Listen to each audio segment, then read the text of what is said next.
अगर इस प्रकार से करस्पॉन्डेंस है, एनालॉजी,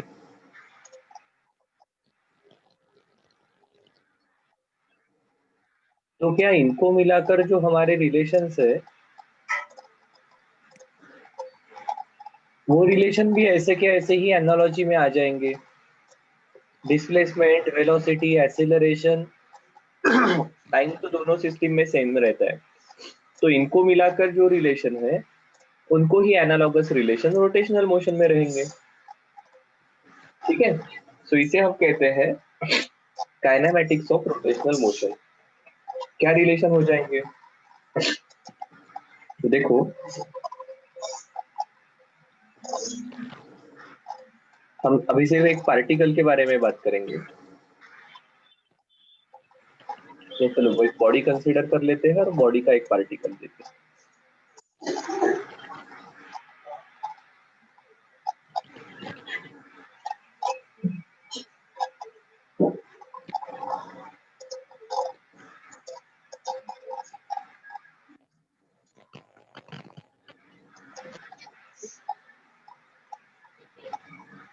इस बॉडी का ये पार्टिकल है पी। काय खाली पडलेला आधी खाऊन घेतो ना काय. अब ये body P point say about this axis of rotation अगर रोटेट होने वाली है, सो कहीं तो यहाँ पर जाएगी पी डैश पर, तो ये एंगुलर डिस्प्लेसमेंट हुई है थीटा। ठीक है, तो हमारे जो रिलेशन है v equal to u plus a t, s equal to u t plus half a t square and v square equal to u square plus 2as। तो देखो v के करस्पॉन्डिंग कौन सी प्रॉपर्टी हमें पता है? लीनियर वेलोसिटी, इसके corresponding है angular velocity. This is initial velocity, तो हम इसे ओमेगा नॉट ले सकते हैं इनिशियल वेलोसिटी। ए के करस्पॉन्डिंग कौन है? ए जैसा कौन है? अल्फा। अल्फा। वी के करस्पॉन्डिंग है ओमेगा, और डिस्प्लेसमेंट के करस्पॉन्डिंग है एंगुलर डिस्प्लेसमेंट थीटा। ठीक है,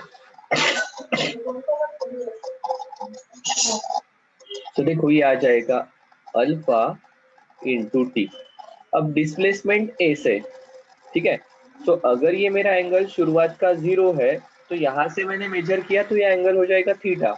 if this initial angle is theta naught और फाइनली ये थीटा है, तो डिस्प्लेसमेंट, एंगुलर डिस्प्लेसमेंट कितनी हो जाएगी?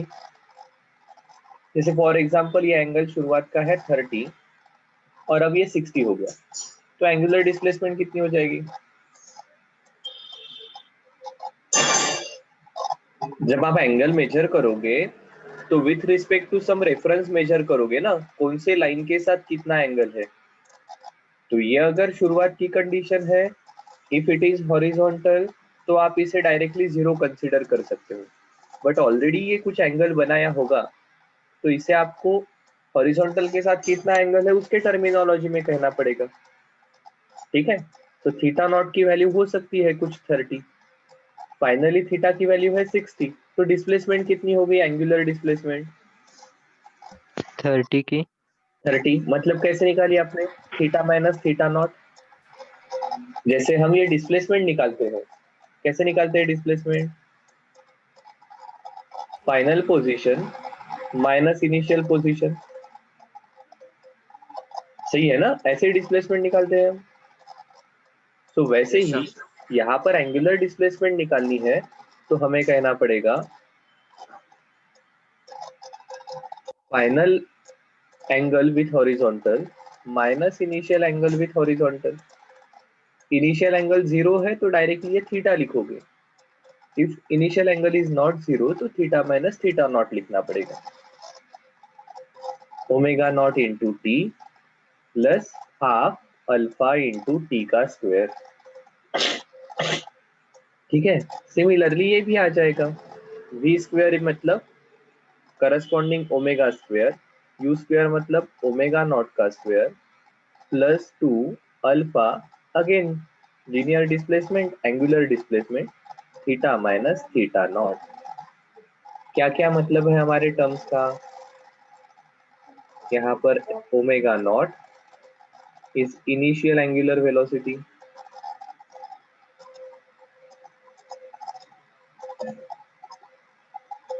Omega equal to final angular velocity,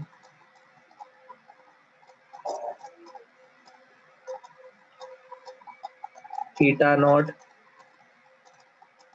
initial angle with reference, theta final angle with reference। सही है ना? अल्फा एंगुलर एक्सीलरेशन, इसकी वैल्यू कैसे होनी चाहिए?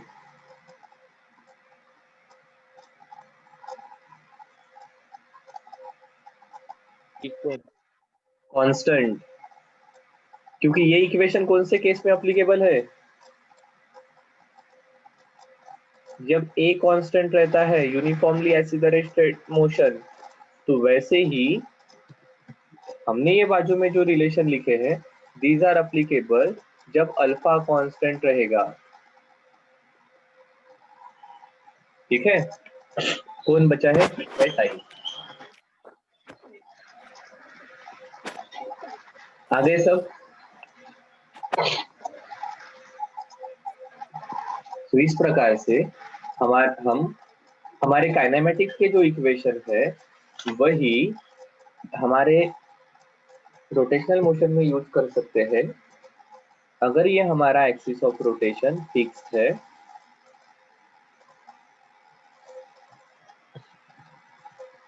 and body is moving with uniform acceleration, uniform angular acceleration। सही है क्या? सर ये फिक्स एक्सिस पर ही काम करता है क्या? मतलब एखादा जैसे हमारा जो भौरा रहता है वैसे उसका एक फिक्स पॉइंट रहता है तो उस पर नहीं एक्ट होगा क्या ये? अगर एक्सिस ऑफ रोटेशन चेंज हुआ तो अल्फा चेंज होगा क्या?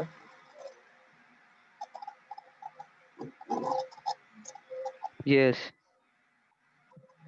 अल्फा चेंज हो गया तो अपन इसे नहीं यूज करेंगे। ठीक है? क्योंकि कहां से हमने ये रिलेशन लिखे हैं? लीनियर मोशन के केस में। लीनियर मोशन के कंडीशन में क्या है? ए शुड बी कांस्टेंट। अगर एक ही वैल्यू कांस्टेंट है तो यहाँ पर अल्फा की वैल्यू कांस्टेंट होनी चाहिए। ठीक है? सो अल्फा चेंज होने के केस में हम अभी इनको अप्लाई नहीं करेंगे, बिकॉज अगर अल्फा चेंज हो रहा है तो देयर में भी मल्टीपल रीजन। ठीक है? देयर में भी मल्टीपल रीजन, तो उसके कारण फिर बाकी बहुत सारे पैरामीटर चेंज हो सकते हैं। ओके, तो ये हो गया kinematics of rotational motion about fix axis. ठीक है? इन इक्वेशन को क्या कहते हैं? काइनेमेटिक की इक्वेशन। ठीक है?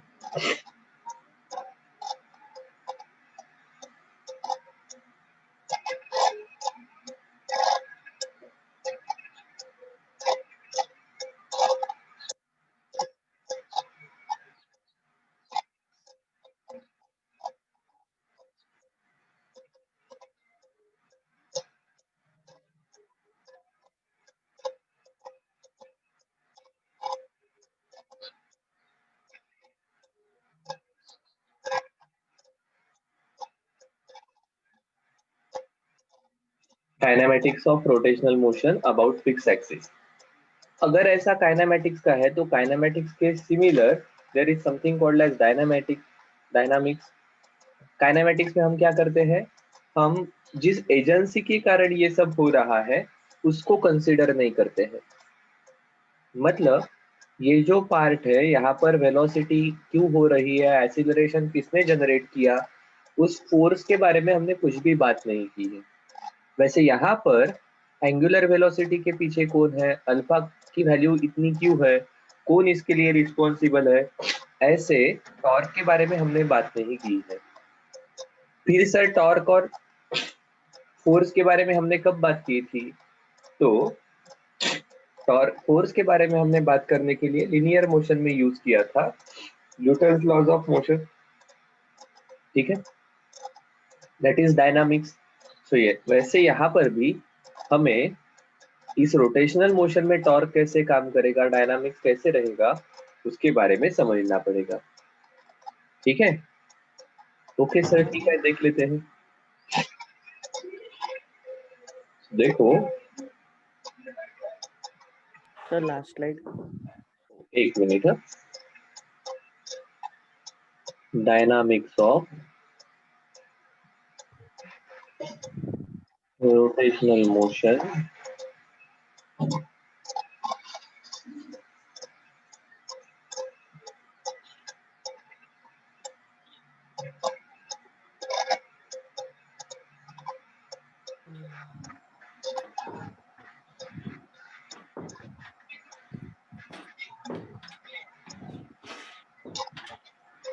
Dynamics of rotational motion about fix axis. देख लो, स्लाइड देख लो।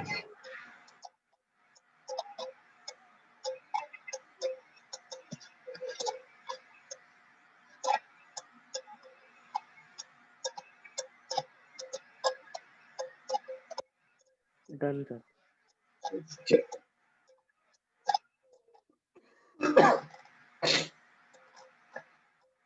देखो,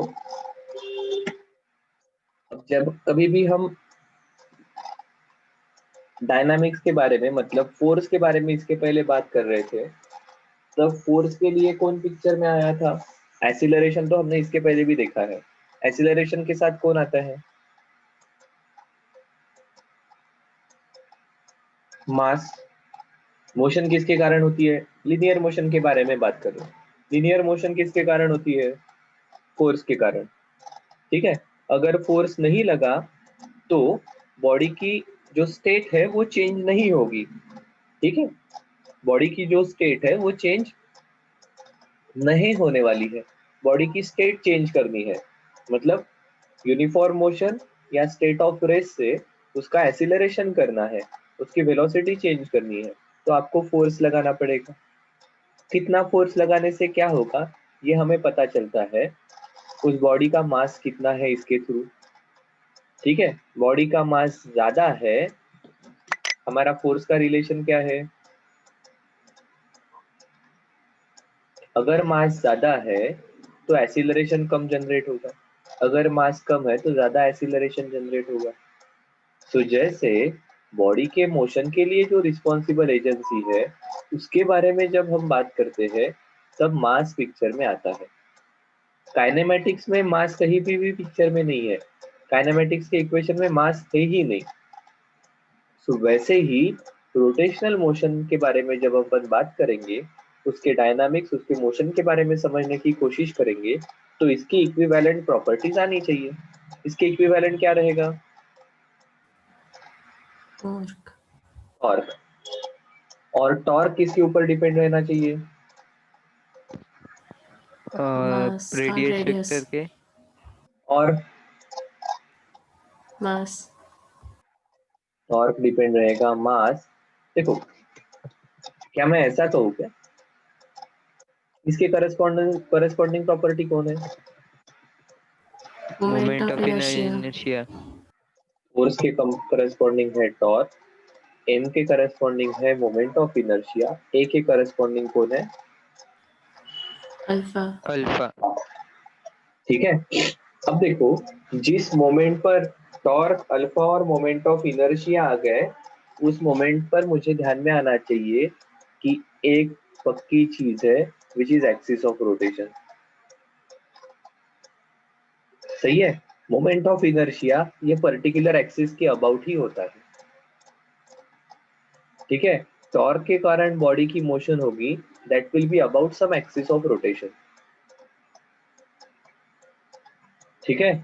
सो जैसे ही ये पिक्चर में आ जाएगा, हमें ध्यान में आ जाएगा there will be axis of rotation, और हम उसे पकड़ने वाले हैं फिक्स, सो दैट चीजें सिंपल रहे। ठीक है। क्यों एक्सिस ऑफ रोटेशन के बारे में हमें सोचना पड़ रहा है? बिकॉज टॉर्क बॉडी को रोटेट करेगा about certain axis, moment of inertia about some axis होता है, और अल्फा भी एक्सिस ऑफ रोटेशन के अबाउट ही होता है। ठीक है, ओमेगा तो एक्सिस ऑफ रोटेशन के अबाउट होता है, ओमेगा के डायरेक्शन में ही अल्फा होता है। ठीक है, ये डायरेक्शन चेंज हो सकती है, ऐसा नहीं है ये चेंज नहीं हो सकती है, बट तीनों भी केस में हमें इतना तो ध्यान में आ रहा है कि एक्सिस ऑफ रोटेशन कंपलसरी है।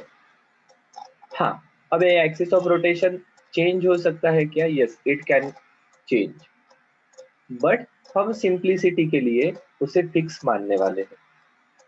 ठीक है, कॉम्प्लिकेशन कम रहे, हम पहली बार इसे सब पढ़ रहे हैं तो कॉम्प्लिकेशन कम रहे, इसके लिए हम एक्सिस ऑफ रोटेशन को फिक्स रखेंगे। ठीक है, अब एक्सिस ऑफ रोटेशन को फिक्स रखा तो और दो चीजें हमें कंसीडर करनी है, या दो चीजों की तरफ ही फोकस करना है। First, we need to consider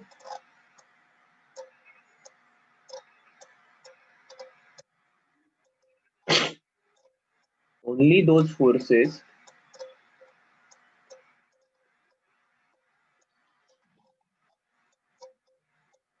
that lie in planes perpendicular to axis।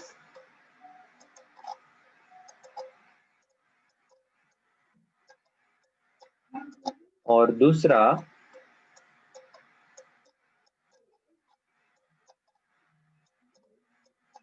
we need to consider only those components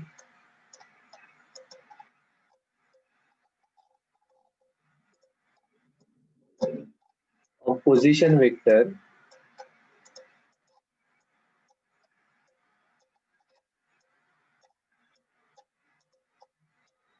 which are perpendicular to axis।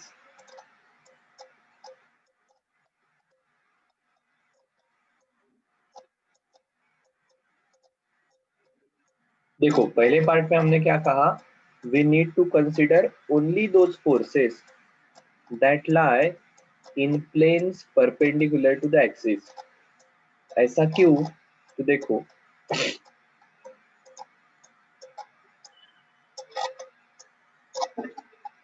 ये अगर कोई हमारी बॉडी है, देखो ये बॉडी कैसे है, मैं थोड़ा सिंपल करता हूँ। ये कोई हमारी सर्कुलर डिस्क है ना,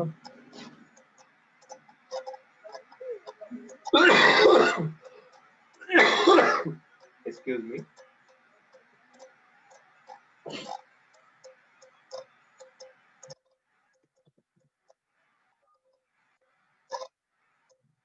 ये मेरा एक्सिस ऑफ रोटेशन है।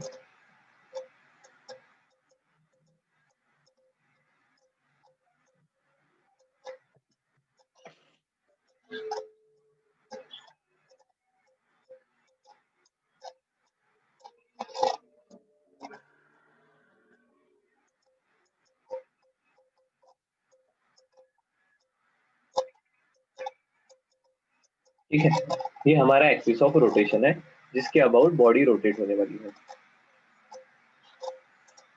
तो हमने क्या कहा, हमें सिर्फ ऐसे ही फोर्सेस कंसीडर करने हैं that lie in a plane perpendicular to axis. यहाँ पर हमारा पॉइंट है P। यहाँ पर दो फोर्सेस है, एक along the axis of rotation, ठीक है, दूसरा ये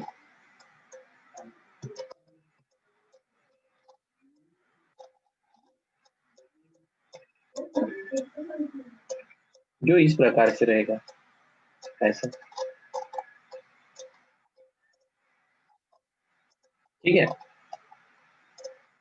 मैं इसे इस प्रकार से दिखाता हूँ।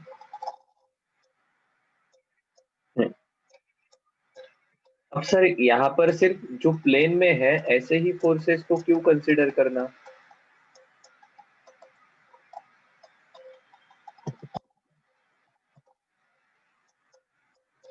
तो देखो हमारा एक्सिस ऑफ रोटेशन फिक्स है। हमारा एक्सिस ऑफ रोटेशन फिक्स होने के कारण इस डिस्क की मोशन कैसे हो सकती है? तो ये डिस्क की एक ही मोशन पॉसिबल है जो इस प्रकार से घूमेगी। अब ये F1 ये डिस्क को कैसे घुमाने की कोशिश करेगा? ये डिस्क को इस डायरेक्शन में घुमाने की कोशिश करेगा, बट मेरा एक्सिस ऑफ रोटेशन फिक्स होने के कारण ये डिस्क कैसे घूम सकती है क्या इधर ऊपर के डायरेक्शन में? ये पार्ट नीचे आएगा और ये ऊपर जाएगा, ऐसा पॉसिबल है नहीं क्या? नहीं है, ऐसा पॉसिबल ही नहीं है। फिर क्या पॉसिबल है? बस ये डिस्क, ये जो फोर्स है Fp जो कहा है, उसके कारण इस प्रकार से गोल गोल घूमेगी। ठीक है, इसलिए सिर्फ ऐसे फोर्सेस हमें कंसीडर करने हैं जो इसके प्लेन में है। बाकी कोई भी इस प्रकार का फोर्स हमें कंसीडर करने की जरूरत नहीं है। आया ध्यान में? ऐसा क्यों? क्योंकि बॉडी को इस फोर्स के कारण जो मोशन पॉसिबल है उस डायरेक्शन में रोटेट होने की परमिशन ही नहीं है, because this is fixed axis. बाकी कोई भी मोशन इसकी हो नहीं सकती। ये फिक्स है, मतलब बॉडी एक पॉइंट पर फिक्स है, तो इस फोर्स के कारण ये ऊपर नीचे नहीं जाने वाली है। दूसरा, इसको इस प्रकार से ऊपर और इस डायरेक्शन में नीचे ऐसे आने की भी परमिशन नहीं है। इसको बस इस पॉइंट के अबाउट गोल गोल घूमना ही पॉसिबल है, and that's why we will ignore all such F1 वाले फोर्स। ठीक है, ये जो परपेंडिकुलर प्लेन है, मतलब इस बॉडी के प्लेन में जो फोर्सेस है, अगर प्लेनर बॉडी है तो ऐसे ही फोर्सेस हम कंसीडर करेंगे which are lie in a plane which is perpendicular to axis of rotation। ठीक है, एक्सिस ऑफ रोटेशन को परपेंडिकुलर प्लेन में ये रहेंगे। क्यों ऐसा? सो दैट अगर मैं यहाँ पर रेडियस वेक्टर निकालता हूँ, देखो यहाँ पर अगर मैं रेडियस वेक्टर निकालता हूँ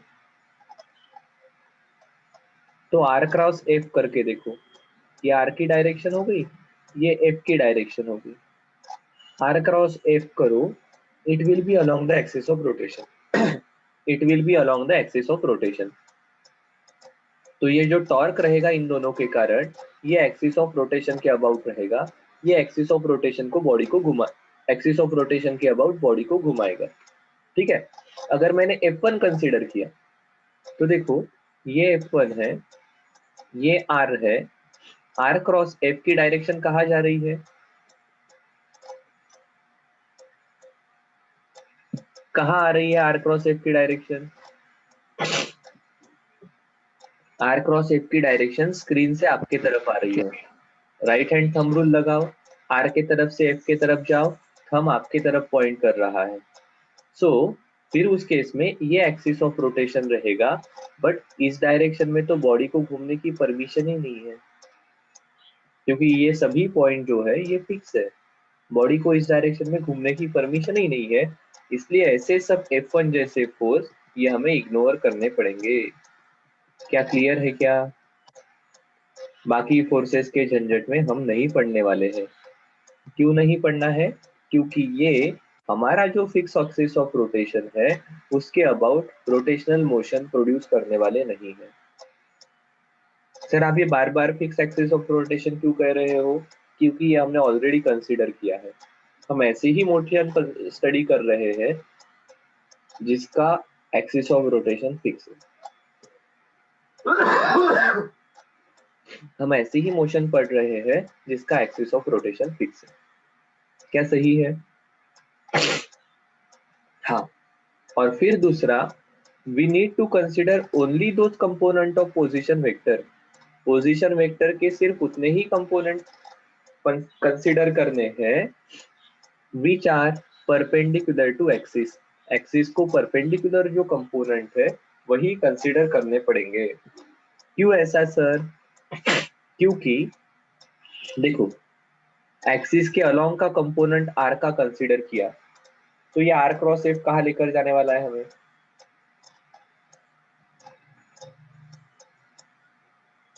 ये आर क्रॉस एफ की डायरेक्शन अभी इधर आएगी। अगर ये अपोजिट रहता, आर क्रॉस एफ मतलब कौन है? टॉर्क। ये फोर्स अपोजिट रहता, ये आर ऐसा ही है, तो आर क्रॉस एफ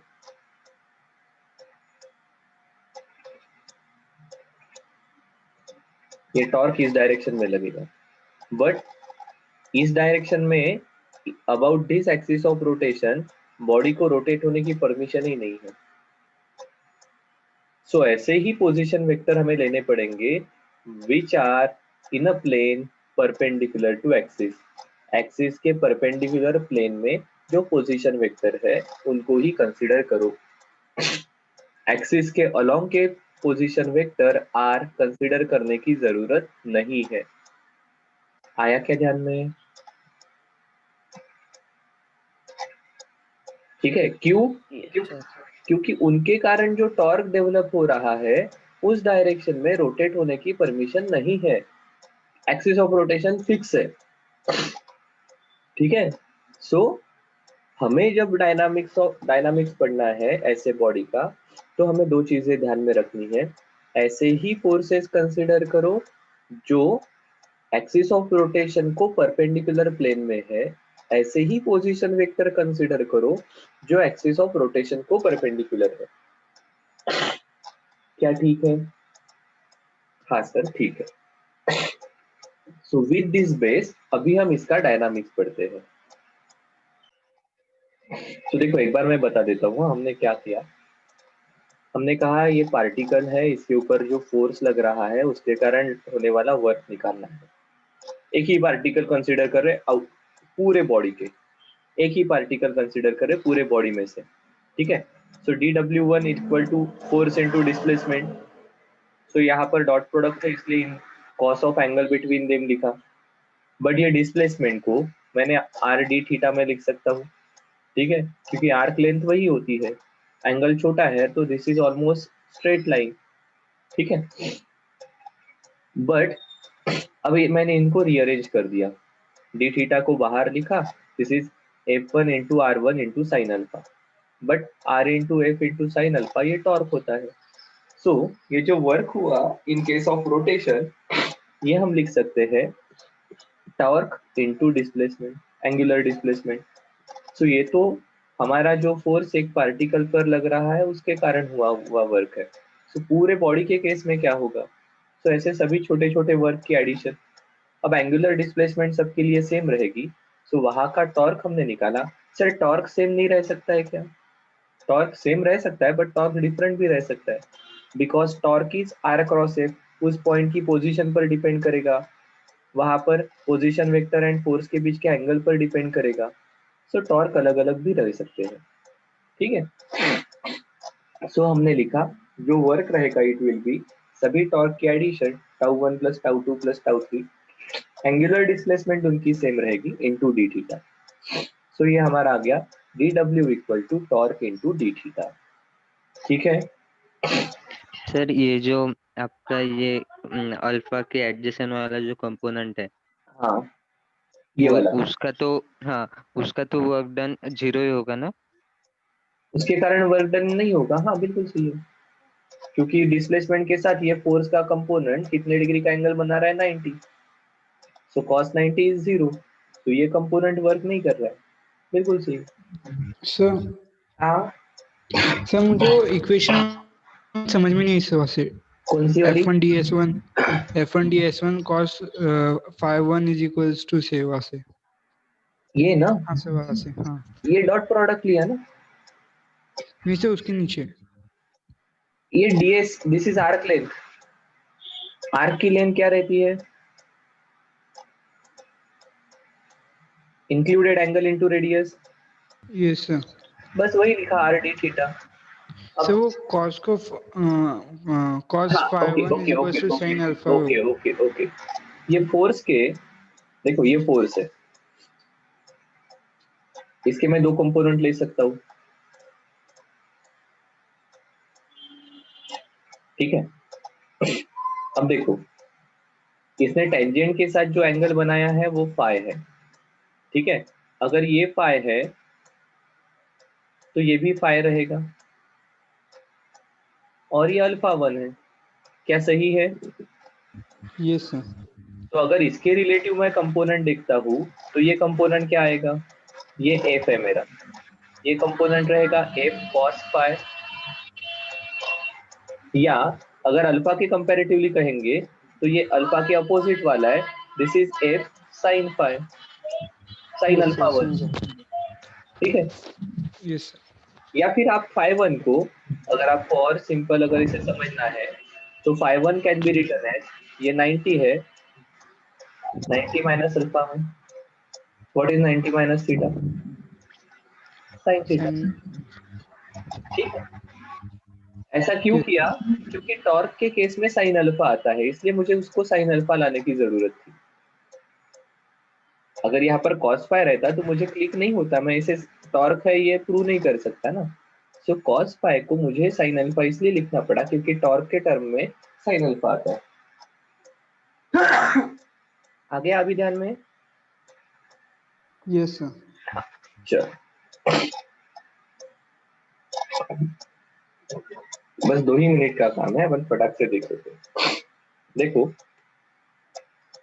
हमारा वर्क आया है टॉर्क इनटू डी थीटा। क्या मैं यहाँ से पावर निकाल सकता हूँ क्या? क्या होती है power? Rate of doing work, that is dw by dt।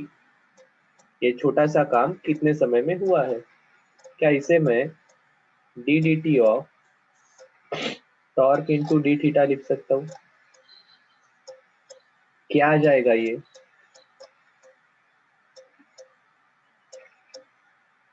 Torque into omega d theta by d t is torque into omega, ठीक है। तो हमारा रिलेशन आ गया power equal to torque into omega. अब मुझे ये भी पता है power is, this is very similar to linear में। ये कैसा था? लीनियर में आप पावर को कैसे लिखते हो? Force into velocity. तो क्या ये एनालॉगस है क्या? फोर्स के जगह टॉर्क, लीनियर वेलोसिटी के जगह एंगुलर वेलोसिटी, ठीक है। अब देखो, इस पावर के कारण क्या होने वाला है?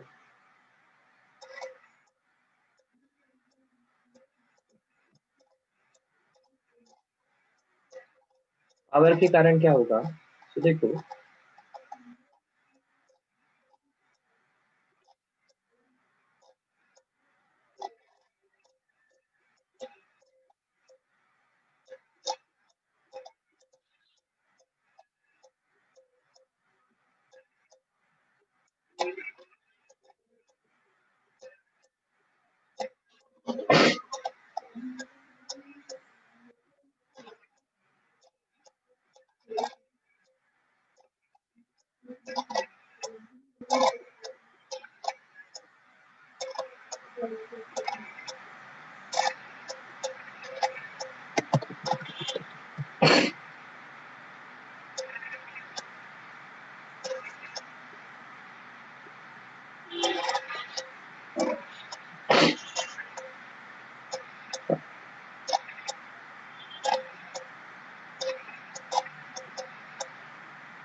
देखो ये स्टेटमेंट ध्यान में आया क्या? Because of work done, because of work done, kinetic energy of the body will increase, will change. Because of work done, kinetic energy of the body will change. Sir फिर ये बीच में क्या लिखा है? हम वर्क कर रहे हैं मतलब उसको कंटिन्यूअसली पावर सप्लाई कर रहे हैं, ठीक है। और हमने कहा है बॉडी रिजिड है, बॉडी रिजिड है तो पार्टिकल की इंटरनल मोशन नहीं होगी। एक पार्टिकल जितना डिस्प्लेस हुआ है उतना ही दूसरा डिस्प्लेस होने वाला है। अगर इंटरनल मोशन होती तो कुछ एनर्जी इंटरनल मोशन में खर्चा हो जाती, ठीक है। सो ऐसा कुछ यहाँ पर नहीं होने वाला है। सो जो कुछ भी वर्क हम कर रहे हैं वो बॉडी के पास काइनेटिक एनर्जी के फॉर्म में जाएगा, ठीक है। तो वो बॉडी के पास काइनेटिक एनर्जी के फॉर्म में जाएगा। तो इसलिए हम कह सकते हैं, बस एक ही मिनट है।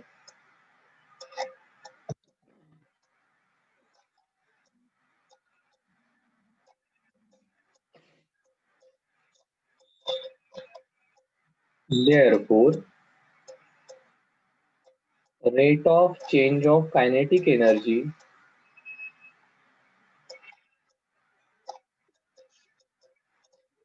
ddt of काइनेटिक एनर्जी किस प्रकार से लिख सकते हैं हम, हाफ आई ओमेगा स्क्वायर, ठीक है, इज इक्वल टू, अब देखो आई तो कांस्टेंट है, पार्टिकल की position with respect to axis of rotation m r square, वो नहीं चेंज होने वाली है, रिजिड बॉडी है। तो ये आ जाएगा half into I D D T of omega square, ये आ जाएगा हाफ इंटू आई ओमेगा स्क्वायर का डेरिवेटिव 2 ओमेगा, ठीक है, और D omega by d T alpha, D D T of omega square ये आने वाला है 2 times omega, but omega is also function of time, तो हमें लिखना पड़ेगा D omega by d T, ठीक है। अब 2 cancel, so rate of change of kinetic energy which is actually power supplied, so power क्या रहेगी,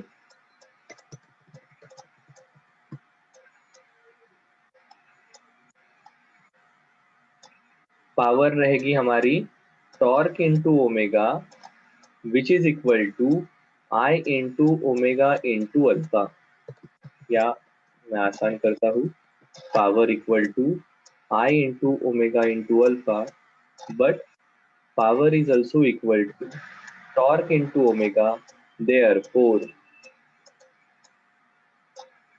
torque into omega equal to I into omega into alpha, omega omega cancel, तो क्या बचा, torque equal to I into alpha.